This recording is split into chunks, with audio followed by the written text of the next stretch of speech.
बिस्मिल्लाहिर्रहमानिर्रहीम। अस्सलाम वालेकुम। मैं हूं मोहम्मद आबिद और आप देख रहे हैं Pakistan public school Pirwala official YouTube channel. दोस्तों, इस चैनल पर मैं आप लोगों के लिए आप लोगों के बच्चों के लिए नर्सरी प्रेप और वन वाले बच्चों के लिए ऑनलाइन लेक्चर लेकर आया करता हूं। रोज़ाना दो चार लेक्चर देता रहता हूं मैं। आपसे ये उम्मीद की जाती है कि अपने बच्चों को रोज़ाना की बुनियाद पर एक अदद लेक्चर ऑनलाइन दिखाएं। इससे आपका बच्चा बहुत ज़्यादा ज़हीन होगा और इंग्लिश मीडियम एजुकेशन सिस्टम जो कि बहुत महंगा है, ये हर किसी के पहुंच में आ जाएगा। हमारी कोशिश में हमारी मदद कीजिए। इस चैनल को सब्सक्राइब कीजिए। वीडियो अगर आपको पसंद आए तो दूसरों तक शेयर कीजिए। चलें जनाब, बिना वक्त ज़ाय किए आज के सबक की जानिब चलते हैं। दोस्तों, कल हमने दो अल्फाज सीखे थे। पहला लफ्ज़ था हमारे पास ज़ेबरा क्रॉसिंग और दूसरा लफ्ज़ था ज़ू। ये लेक्चर कल मैंने आपको बताया था। अगर आपका कल वाला लेक्चर मिस है तो नीचे डिस्क्रिप्शन लिंक में आपको सारे लेक्चर्स की प्लेलिस्ट का लिंक मिल जाएगा, वहाँ पे जाके आप देख सकते हैं। तो जनाब, आगे चलते हैं आज के सबक की जानिब। ये लेक्चर भी बेसिकली मैंने आपको पहले बताया हुआ है। ये सारी डिक्टेशन वर्ड्स, इनकी आवाज़ें, अल्फ़ाबेटिक वर्ड्स, ये सारी मैंने आपको पहले बताई हुई हैं। अगर आपने पहले नहीं देखी हुई, याद नहीं है, तो आप इसको वीडियो को पॉज करके इस चीज़ को नोट कर लें। सारा भी इसी चीज़ों को, यही आवाज़ें हमने पीछे पढ़ी हैं। ये बुक का आखिरी पेज है, तो इसको आप अगर नहीं है आपके पास नोट तो इसको एक दफ़ा फिर नोट कर लें। यही चीज़ सारी ए टू ज़ी पूरी इंग्लिश में इस्तेमाल होनी है। अगर आपको ये चीज़ें आती हैं तो फिर आपका कोई मसला नहीं होगा। आपकी इंग्लिश वर्डिंग, इंग्लिश डिक्टेशन बहुत तेज़ हो जाएगी। तो मैंने चौथी चौथी पाँचवीं पाँचवीं वाले बच्चे ऐसे देखे हैं जिनको वर्ड पढ़ने नहीं आते। मिसाल के तौर पर कल मुझे एक बच्चा मिला है, चौथी क्लास, इंग्लिश मीडियम का स्टूडेंट है। वो कंटिन्यू को कंटेन कह रहा था। कंटिन्यू लफ्ज़ है, कंटिन्यू नेक्स्ट लेवल गेम का होता है। कंटिन्यू कंटिन्यू को वो कंटेन कह रहा था। ठीक है, ये अगर डिक्टेशन नहीं है आपके पास, नहीं आती, तो बड़ा मसला हो जाता है। इसको आप अच्छी तरह देख लें, याद कर लें, और सारी इंग्लिश भी इसी के ऊपर होती है। सारी डिक्टेशन, वर्डिंग, सारा कुछ इसी के ऊपर जो है, यहाँ से आवाज़ें बनती हैं। ठीक है, आज नई बुक की जानिब चलते हैं।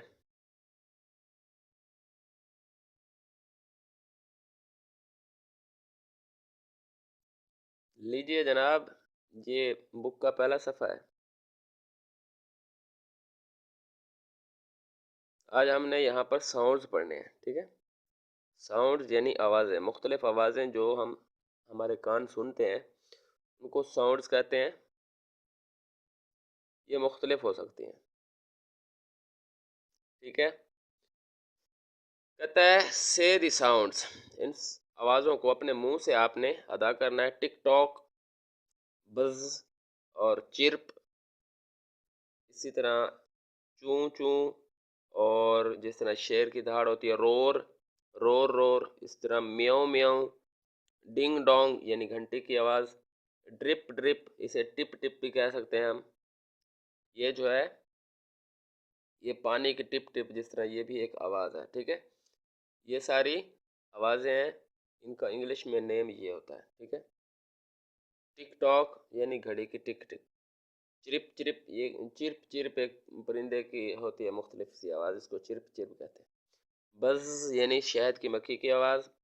चूं चूं यानी मुख्तलिफ जो है, ये इंजन है, रेलवे इंजन है, जिस तरह ये चलता है तो इसकी आवाज़ जो होती है, इसको चूं चूं कहते हैं। इस तरह रोज रोर जिस तरह एक शेर या टाइगर या दूसरे जो है चीज़ें धाड़ती हैं, ये रोर कहलाता है। गधे का धाड़ना भी रोर में आता है। तो ठीक है, म्याऊं म्याऊं ये बिल्ली की आवाज़ है।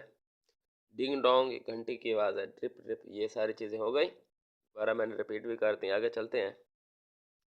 पहला लफ्ज़ है कैट, CAT कैट। कैट का मतलब होता है बिल्ली। CAT कैट, कैट का मतलब बिल्ली।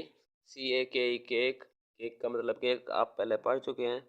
नया वर्ड हमारे पास CARROT कैरेट। कैरेट का मतलब है गाजर। देखिए यहाँ पे डिक्टेशन नहीं है, आपने पजल नहीं होना, परेशान नहीं होना। तो डिक्टेशन आगे जो मुश्किल लफ्ज़ आएगा उसमें मैं दे दूँगा, ठीक है। तो यहाँ पे नहीं है तो कोई मसला नहीं होना चाहिए आपको। आगे चलते हैं हम। ये सी को ड्रा करने का तरीका बता रहा है। यहाँ हमारे पास ऑरेंज है, आप पढ़ चुके हैं ऑरेंज, ORANGE ऑरेंज,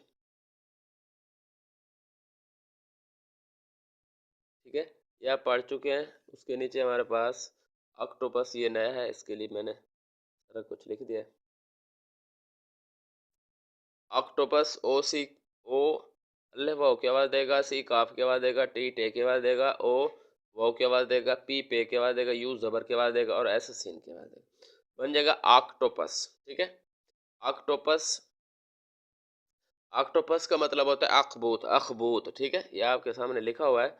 ऑक्टोपस का मतलब किसी को भी नहीं आता। पहली से लेकर तकरीबन 10-12 पढ़े लिखे बंदों तक मैंने पूछा है कि ऑक्टोपस का मतलब क्या है। तो किसी ने बताया, किसी ने नहीं बताया। तो ये डिक्शनरी से मैंने इसको ड्राइव किया है, यहाँ से अखज़ किया है। ऑक्टोपस का मतलब होता है अखबूत, ठीक है, उर्दू में। ये आप नोट कर लें, किसी को भी पजल कर सकते हैं। नर्सरी वाले बच्चे किसी को भी पजल कर सकते हैं, चैलेंज है हमारा। तो ऑक्टोपस का मतलब क्या है? अखबूत, ठीक है। आगे ऑस्ट्रिच, ये आप पढ़ चुके हैं, शुतुरमुर्ग। आगे चलते हैं हम। आगे हमारे पास ओ को ड्रा करने का तरीका बता रहा है। यहाँ पे आगे चूंटी, आंट, ANT आंट, आंट का मतलब है चूंटी। इसी तरह ARROW एरो, एरो का मतलब है तीर, पढ़ चुके हैं। APPLE एप्पल, सेब, पढ़ चुके हैं, ठीक है। इस तरह यहाँ से डिक्टेशन शुरू है, तो ये चीज़ नई है तो मैं आपको समझा देता हूँ। पहला लफ्ज़ है हमारे पास खजूर की इंग्लिश, यानी डेट्स। डेट्स दो किस्म की होती हैं। एक तो डेट का मतलब होता है तारीख, ठीक है, डेट्स। दूसरे लफ्ज़, कई लफ्ज़ हैं, कई मतलब हैं इनके, ठीक है। तो यहाँ पे बेसिकली डेट्स जो इस्तेमाल हो रहा है वो खजूर के लिए इस्तेमाल हो रहा है। लेक्चर थोड़ा लेंथी हो रहा है, तो यहाँ पे अख्ताम करेंगे इसी सफ़े पे। डी डाल की आवाज़ देगा, ए बढ़िया की आवाज़ देगा, टी टे की आवाज़ देगा, ई यहाँ पर साइलेंट है क्योंकि डेट का लफ्ज़ ये ई आखिर है, ठीक है। एस तो इसको जमा करने के लिए खजूरें, ठीक है, खजूर को खजूरें कहने के लिए एस लगाया हुआ है। ऐसे डी यहाँ पे ई आखिरी है तो ये साइलेंट रहता है, तो ये एस सीन की आवाज़ देगा। तो डाल बढ़िया डेट ए मौकूफ डे, डाल बढ़िया डेट ए डेट, सीन मौकूफ डेट्स। डेट्स का मतलब है खजूर। दूसरा लफ्ज़ है हमारे पास DOOR, डोर। डी डाल के आवाज़ देगा, ओ दोनों वाव पर जोर दे रहे हैं, ठीक है, ठीक है। डो, जिस तरह डबल ओ है तो डबल वाव की आवाज़, मतलब एक वाव पर ही जोर है। आर रे की आवाज़ देगा तो बन जाएगा डालवा डोर मकुफ डोर। डोर का मतलब है दरवाज़ा, ठीक है। दूसरा लफ्ज़ है हमारे पास DUC के डक। डक का मतलब है बत्तख। डी डाल के आवाज़ देगा, यू ज़बर की, सी काफ की, और दोनों सी और काफ दोनों इकट्ठे आ जाए तो ये दोनों काफ की आवाज़ देते हैं, ठीक है। तो DUC के डक। डक का मतलब है बत्तख। तो ये हमारा सबक आज का इंग्लिश का। उर्दू के सबक की जानिब चलते हैं हमेशा की तरह आखिर में। कल हमने पढ़ा था आइन, कल हमने आइन, आकाश, ये सारा कुछ पढ़ा था। आज आगे चलते हैं। आगे हमारे पास है गैन का लफ्ज़। गैन में पहले है, पहला लफ्ज़ है गैन का बनने वाला, गैन गुब्बारे, गैन गालीचा, गैन गुंचे, गैन गुलेल, ठीक है जी। गैन गुब्बारे, गैन गालीचा, गैन गुंचे, गैन गुलेल। अगर ये नर्सरी वाले के लिए नोट कर लें। उसके बाद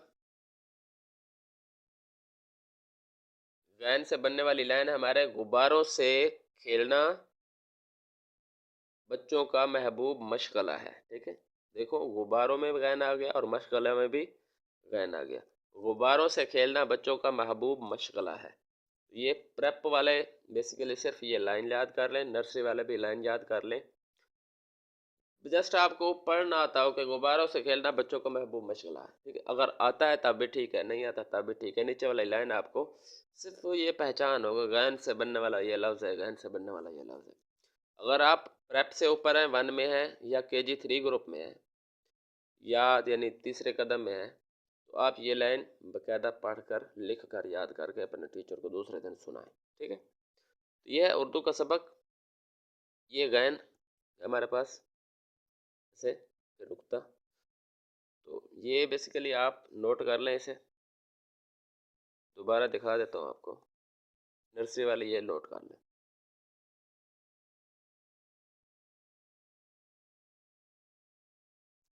ठीक है, तो हमारे सबक का अख्ताम हुआ आज। थोड़ा लेक्चर लेंथी हो गया है, नो प्रॉब्लम। अपने ऑनलाइन उस्ताद मोहम्मद आबिद को दीजिए इजाज़त, फिर मिलेंगे कल एक नए सबक के साथ। Till then best of luck. मैं हूँ मोहम्मद आबिद, आप देख रहे हैं पाकिस्तान पब्लिक स्कूल पीरवाला।